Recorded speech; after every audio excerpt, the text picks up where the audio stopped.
is a good ban. So here, Grace will be banned because both healers are off the map now. Now, Baron first pick is really good, or a Vox, but instead they're going to go with a Black Feather, which then allows SK now to pick the Baron or Vox. But they'll probably pick up the Vox here and then ban the Baron because Black Feather can be flexed as a CP Black Feather with a Baron composition. So SK is going to go ahead and secure the Arden because both healers are banned. So now I think Baron makes sense, or if they're not going to ban Baron, they definitely need to pick it. So let's see what SK decides. But need to ban Baron or Vox here because you basically ban one or the other and you take the other. So let's see what SK decides. Or they might even go with a Samuel ban potentially here because they know Palmataro plays a really solid Samuel. And so with the Arden focus coming through once again, this is the one time where SK makes a very not North American type decision and sticks to their European roots by putting the priority on the Arden, even though, I mean, obviously, yes, Grace and Lyra are banned away, but I'm not huge on grabbing the Arden right away like that. Ooh, Grumpjaw is banned. Now that leaves Baron open because Vox is banned. So this is a really nice draft so far for SK, even though Black Feather is pretty good into Baron. He can get onto that Baron. So I think SK is probably going to secure the Baron here because if they don't, that's going to leave it open for Fnatic. So these bans are working pretty. Those are like the 4 OP picks here. Vox, Grumpjaw, Lyra, Grace. All very, very strong picks. And I think picking a laner here would make sense for SK so they can then save the last pick on B side as a counter pick into Fnatic. They're going to go actually for the Idris instead. So now Fnatic can't play the Baron because Idris counters Baron. This is definitely the highest level draft we've seen all day because both teams very clearly not willing to ban the Baron, but also playing around this Baron. They're willing to build around it if their opponent picks it up. They're both trying to bait out the Baron and just so that they can have 2 counters against it, but it's not going to be coming through. I would not be surprised if Baron just gets through this draft entirely, but at the same time, it does force Fnatic now. One of these 2 picks has to be something else that can deal with the Baron. Kashka Baptiste. This is a draft that worked really well with Captain Baptiste over in NA here. So very impressive drafting by Fnatic here. So now SK needs to pick something that can hopefully be able to react to the jungle pressure that Kashka and Baptiste is going to give here. And I think looking at the available heroes, Rhyme could be potentially a good pick because it is triple melee. So they can go with a Weapon, Idris, and a Rhyme into this composition. They may opt for maybe a Scarf if they feel like Scarf or Samuel can fight against this Kashka, but that is going to be risky. But I feel like Samuel or Rhyme will probably be the best picks here. Or maybe Tyrus might even go for a Alpha, but yep, they're going to go ahead and pick that Samuel here. And that is actually pretty decent because it is a triple melee and Samuel has a lot of AoE damage. This is going to be one heck of a game. These are some interesting drafts. How are we feeling this one's panned out? Because clearly both teams came in with a lot of preparation behind them and a lot of thought going into this draft. I think this is going to be an incredibly close one. I don't feel like either side has a clear-cut advantage in the draft. I do think Idris has a little bit of extra strength, especially because it's 3 relatively squishier heroes. It's really just going to come down to, that I think the Black Feather pick is going to be so important. That's really the only tankiness that will be available and sustainability if it goes for the double lifesteal build. Then perhaps the Black Feather will be able to survive against the Idris for a bit, but it's going to be very, very hectic. What are your thoughts, Suijay? How's this one going to play out? If Fnatic wins early game, snowballs it, gets an early turret, they're going to win. If they don't, then SK is going to win because Samuel's going to be able to scale, and Tyrus and Samuel is going to be really, really good late game. All right, so once again, it's going to be down to how proactive Fnatic are going to be able to be in this early game. Let us know who you're supporting in this one. Hashtag Vainglory on Twitter. I just want to let you guys know as well, if Fnatic can 2-0 this game, we will have a 3-way tie for first here in Europe. A lot of weight on their shoulders. SK looking to shut that down. It's time to get on into our final. Did I hear that correctly? 3-way tie, say you Munchables. I'll be rooting for a 2-0, please. What do you think, Singy? I mean, the implications. We were talking about this. What are the implications? I mean, the implications of a 3-way tie. It's pretty. It's a lot. That is a lot on these 2 teams. I would love to see a 3-way tie. Always love me some good implications. Net Toilette implying that he's ready to harass SK as he moves forward with the flare and a bad mojo. He'll clear out Raph's first scout trap. Raph with the Stealth Vanguard starts placing games. Net Toilette, he's buffed up, stands his ground though. Chakram comes down from the lane. Kvalfar lets Net2let know, hey, yo, I'm still here, and I am a laner that is willing to rotate if needed. I love this. I love this Rome Baptiste. I think it's a very exciting draft, and I want to see Fnatic. So SK in the past 2 games that they were playing against Dynasty Gaming, they really took control of the early game. Fnatic with this one, they should be doing the same against SK, and I think with this Koshka, oh, they've got it. Hey, Palmatoro, what are you doing? You know how to play the Koshka. Koshka chasing in a Raph, taking a lot of damage. That's gonna be a first blood going over to Fnatic. Who could have predicted that? Who would have thunk it? I mean, Fnatic, they pick up 1 kill. They're not getting anything from the jungle, but they're going to get the tree ant, the Elder Tree Ant there. If they can continue to kind of just get this clear speed, this really aggressive clear speed consistently going into the jungle of SK, forcing that Idris to go down to drop down to the lane, we can maybe see some counter pressure being applied on by the Blackfeather. I like this. I like this Koshka pick a lot. Especially this Koshka Baptiste combo. It's going to a very dirty lockdown there potentially onto Tyrus and Raph. Yeah, it definitely is. And, you know, Palmatoro, one of the best Koshkas we've seen in Europe. Honestly, yeah, I think I like how you of all said the in Koshkas Europe. we've seen, one of the best. I like how you said in Europe. Not in the Well, world? that's because, Not in you the know, world? if we're just speaking facts, which I'm a factual man, Europe hasn't played Koshka that well compared to North America, compared to other regions as well. I just think I respect that. I respect that. I'm going to say, I as the European representative, you respect that, and that's all that matters. I respect that. They're not going to get a kill on Tyrus there. Ordain, they find the stun. Deja Vu as Raph dropping low, but will not fall this time to the aggression from Palmatoro and Net2let. They're not Net's going going to to move deep into the jungle, maybe look for some cheeky steals here, while Palmatoro goes ahead to take out the rest of his rotation. That is what's going to happen. I think the clear speeds are a little bit off, a bit off sync there for Fnatic. They're clearly trying to go into the SK's jungle, but SK, it's just they're never spawning in time. And Net, oh, no! honestly, dude, if you die here, Net, I'm gonna be very disappointed. Kvalfar, he gets the Vanguard, dude. What? How dare I even think about being disappointed in Net2let when he makes plays like that? I think he could have stayed to get a last. Nah, if he stayed for the last hit, he would have died. He got out of there. It's all calculated, but he almost got the backs there solo, which would have been a really big play from him. Yeah, they could have, and I feel like they could have pursued the kill as well. I mean, it wasn't gonna be first blood, so picking up the backs for death at that point wouldn't be so bad. Wouldn't be so bad, but I think maybe he would have only gotten 1 since 1 was ready to go down. 1 wasn't. Ordained onto Raph. Tetno's there. On point's going to connect. They're moving forward. That Vein of Heart. They're chasing pretty well. Kvalfar's here trying to peel him up. I mean, he's got no peel. What is he going to do? Turret doing the most work. Tetno. Oh, Tetno, 1 more hit, bro. What are you jumping too soon? But Kvalfar lives. Raph lives. And Tyrus is here. He is now ready to play games in his Drifting Dark. Malice hits. Verdict does not. That's going to be Malice Verdict connecting. Plus the basic attack and the first kill for SK Gaming. Bloodthirsty, absolutely bloodthirsty between the 2 teams.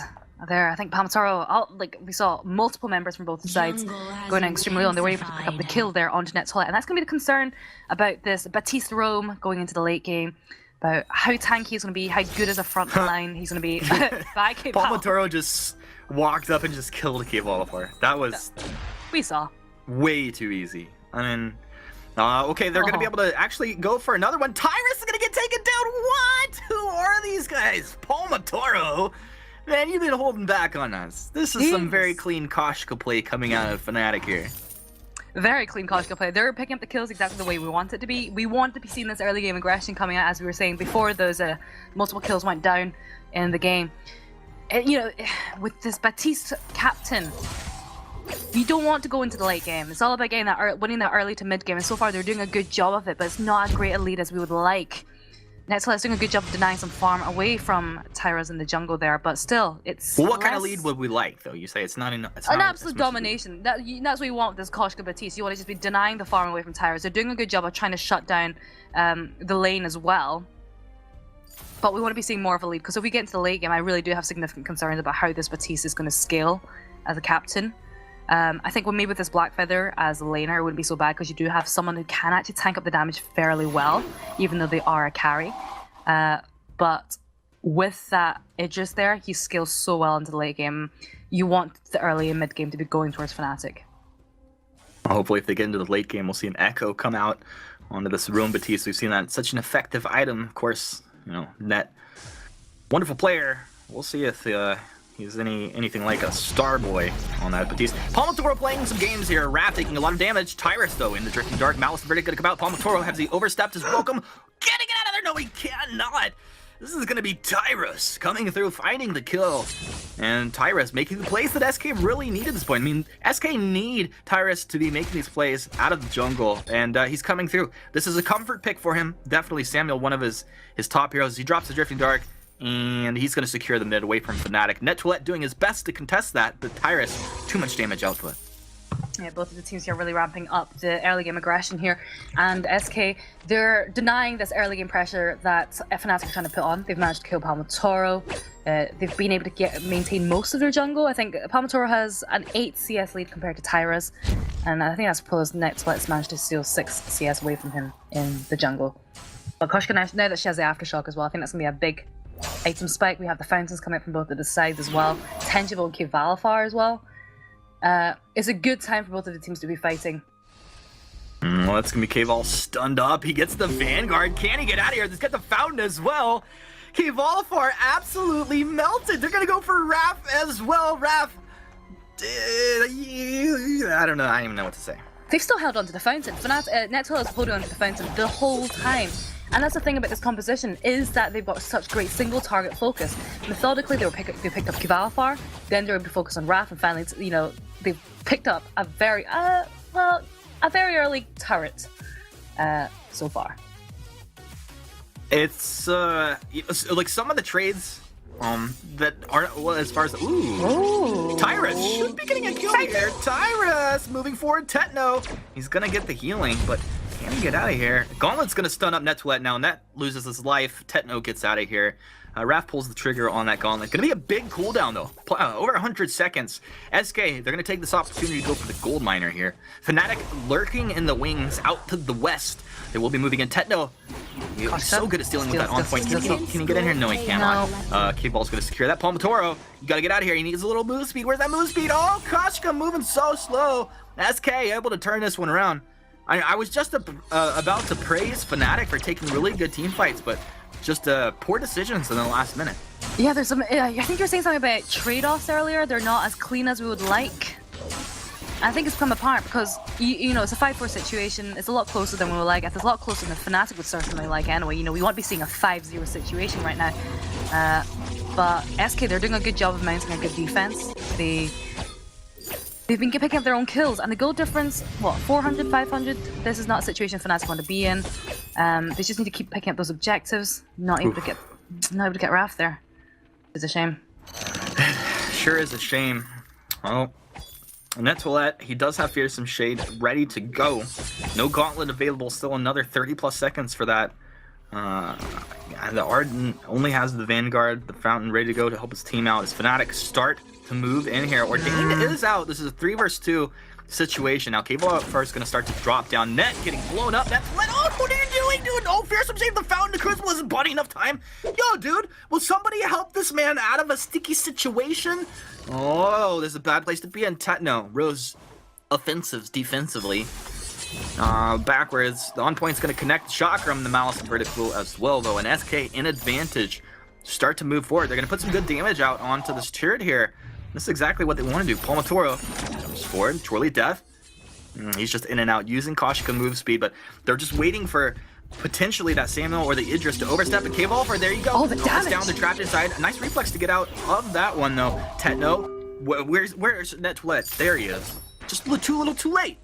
I was like, it felt like Net should have been there a second sooner. I guess I miscalculated that one. Maybe Tetno as well. SK moving in. And they have the barrier on that turret, Raph. Wait for your minions to get there. There they are. And that's going to be turret going down. SK getting revenge in the lane. Getting revenge in the lane. Yeah, they've drawn ahead now in terms of gold and in terms of kills. And I've got to say, this is kind of the thing where about that Batiste captain is that early on when he passed away, sadly, the Malice and Verdicts, the Drifting Dark, they're hitting very hard. He's not built to be a captain, and I think it's beginning to show because the way that this composition from Fnatic needs to be played is all of them need to commit and just fully dive onto a target there. And right now they're not able to do so. And I feel like once Techno JJ starts investing a little bit more tankiness, he's got the Serpents now. I think once maybe gets that Metal Jacket or Paultons, maybe they can really commit for those dives. But right now, I think just slow down the momentum for Fnatic. I feel like it's a pace-setting thing, though. Like, in the beginning, it felt like SK actually had no chance. When Fnatic were making the movement with Batiste, with the Koshka, getting onto a target, they was bursting down. But these last couple fights that they've lost, they were allowing themselves to get poked. Now, okay, they're going to get the immense gold payout, but Net taking a lot of damage. Fearsome Shade comes out, it's going to be blocked. Nice Crucible from Raph. Tetno standing his ground, but look at that splash damage coming out. They're able to melt down K-Volifar, though, and Tyrus, he is low on energy. He'll be able to reflex and get himself out of that one. Palmatoro's there. It's going to be a double coming through for Tetno. And Raph stays alive at the end of it. Unfortunately, 5 seconds till his gauntlet is going to be ready to use. About the time his teammates are going to be respawning. And this means Fnatic takes the Crystal Sentry. They're going to take the whole jungle away as well. And by the time Tetno gets back to lane, he is going to have a juicy wave to farm up. A juicy wave, exactly. And they were able to get the gold mine before that as well. So in terms of goal differential, very, very close. The way it's being played on the map is also very close. Both of the teams, there are these trade-offs that you said where, you know, maybe not as clean as would like. Fnatic making some small mistakes that SK are able to capitalize on, and that's allowed them to stay so in this game. But when we do see Fnatic just choosing to get that focus, and now that once the Techno JJ gets that wave, that is so much gold that's going to be going into his pockets. It's actually a good time for you to fight when you have that huge wave stacked up, because if that aggro's onto your opponent, like, that's actually a lot of damage that stacks up pretty quickly. Yeah, he's also farming it very slowly, so this is denying some minions away from K-Volifar as well. And right now, Fnatic, they do have the advantage in terms of damage output. We do see 2 infusions coming out of them, whereas K-Volifar's level infusion is about to run out. So Fnatic sitting on a decent amount of gold there, especially on Techno JJ's side. Techno JJ feeling pretty good right now. He does have a piercing spear picked up, so he's gonna look to get into his next item here. Do we see him go like into a bone saw, or is it, I don't know, attention to a third item? We'll see. Right now, the gauntlet is down. Big team fight coming out here. It's Techno JJ. Fearsome Shade back. He's taking so much damage. Fearsome Shade just peeling for him. He's still alive. Palmatoro as well. And the whole time, Palmatoro was able to take down the K-Volifar. And Tyrus, though, with the Drifting Dark, the Mouse of Verdict coming out, he is on the chase. He's going to get the boost from the Vanguard moving forward. Net will go down here. Of course, Net going to give him a little teleport out at the end, just because that's what Net Toilet does. SK able to trade that out 1-for-1 at the end. Yeah, they were able to pull the fight towards their Crystal Sentry, obviously helping a lot in that team fight there. So it was a 1-for-1 trade there. We lost Idris and we lost Net Toilet. There's not the outcome that Fnatic were looking for, but they're not able to get the gold mine. There's not that much gold sitting in it, so I mean, about half. It's probably not worth it. You don't really know where Fnatic are on the map. But now that everyone's gathering in the middle again. And I don't know. Yeah, they're going. They're going. Palma basically just jumps in on K-Volifar. A very nice chunk of damage, like immediately, just boom, burst damage comes out. So Palmatoro, a huge threat there. And every time, like a heat-seeking missile, he'll just lock right onto K-Volifar. We'll see if he can continue to do so. Infusions. One thing I like is the use of blocks in this game. I feel like all the captains and all the carries have been using their blocks exceptionally well to block the Oblivion as well as the Fearsome Shade. I feel like it's been blocked every single time as well. Mechanically, it's been a great game so far, even though it's been incredibly fast-paced for what it is. Both infusions. You say incredibly fast-paced. I feel like this is an incredibly sketchy situation here. It is Players sketchy. coming out from both teams. I don't think Fnatic know that they have the scout trap next to the gold miner there. They're going to see that one in the tri-bush and clear that out. But SK getting nice vision out of that the scout trap put down by Raph earlier. More flares come out as SK force Fnatic out of the jungle shop area and up into the lane. Yeah, they just had to back away. They've got Tyrus has that level of an infusion that Palmator doesn't have. He's still about 200 gold away from it, so he needs to clear that jungle, and once he gets that 500 gold, he'll be in a safer position to fight. Techno JJ sitting on a lot of gold there. I'm waiting to see if he's going to go for defense or offensive items there. Maybe just the Metal Jacket at this point. Alright, Techno, what's it going to be, bro? Well, come on. Tension bow. Okay, he's gone for offensive. Makes sense. Very offensive to me. to see I this like Tenchi it. Bow coming out. Third, Drifting Dark's going to time out here. Tyrus going to wait for that a couple seconds. Gauntlet's ready to go, okay? Raf's positioning is telling me he is ready to throw a gauntlet. Watch this is going to come down. Oh, but the Fearsome Shade is going to catch him very early on. A perfect job by Net Toilette. And they're going to take out Tyrus, Techno, and Palma dropping low. It's going to be Net Toilette that does go down, though. And now Kvalifar, he can choose to chase if he wants to. Got to be careful, though. Palma Toro's ready to jump. Oh, the And stun! the Yummy Catnip Frenzy, the YCP from downtown out of the brush. Didn't see that coming, did you? Raf on the run. Nowhere to go, brother. He will go down, and that's going to be an actually pretty clean ace coming out of Fnatic. And, you know, tip of the hat to Palma Toro. That was a cute little play. I like that. He hid in that bush, and there was no flare. Raf did not flare that bush, so the Yummy Catnip Frenzy just came out to Kvalifar, who didn't have the reflex block ready, and just wasn't prepared. It was a great turnaround, because I feel like Kvalifar, had he had vision of Palma Toro, could have easily cleaned up Techno JJ and Palma Toro at the same time. But because of that, Fnatic get the ace and the Kraken. It's such a great game. I'm really enjoying this series so far. Yeah, we knew coming into this, these teams were going to match up very well. You know, they've each had their... Oh, Tyrus. Tyrus playing like you don't know what's going on in this game. Buddy, come on, man. He just got completely caught out. And Kraken marching down. SK, they are down one member. This is not where you want to be at this point. It means a lot of work's going to have to come out from Cave Wall here in the next minute or two. They're going to block off the Fearsome Shade. A very good job. And once again, Raf with that Crucible. But this is Fnatic moving in deep. SK back to the healing platform. You can't make it, Cave Volifar. No. Europe will cry for you. And Fnatic, they move in. Kraken's still quite healthy. We hear the pew pew coming out. This Tyrus is Samuel. He's in the Drifting Dark. He's moving forward. This puts him in a vulnerable position if he does fall through. The Gauntlet's down. Techno is dropping low, but they can't quite trade. Tyrus is not in his Drifting Dark. The Mouse and Verdict, they're basically just tickling onto Fnatic. Fnatic is taking down the last turret. This is Kvalifar with the respawn. They need to get in here. They need to find a big kill. Palmator dropping low. They're going to take that to let Techno JJ. But this will be Fnatic closing it out as the Vein Crystal will drop in the end. A very close game. I guess if you look at the numbers, but it felt like the numbers. Fnatic did take a strong control of this game. Maybe the last 3-4 minutes. Yeah, you know, we could see what they were doing in the first few minutes. They were really trying to get control, but you know, there was a few interesting trade-offs that SK were just coming back every single time. And it was in the last 5 minutes where they really just started to win all those team fights.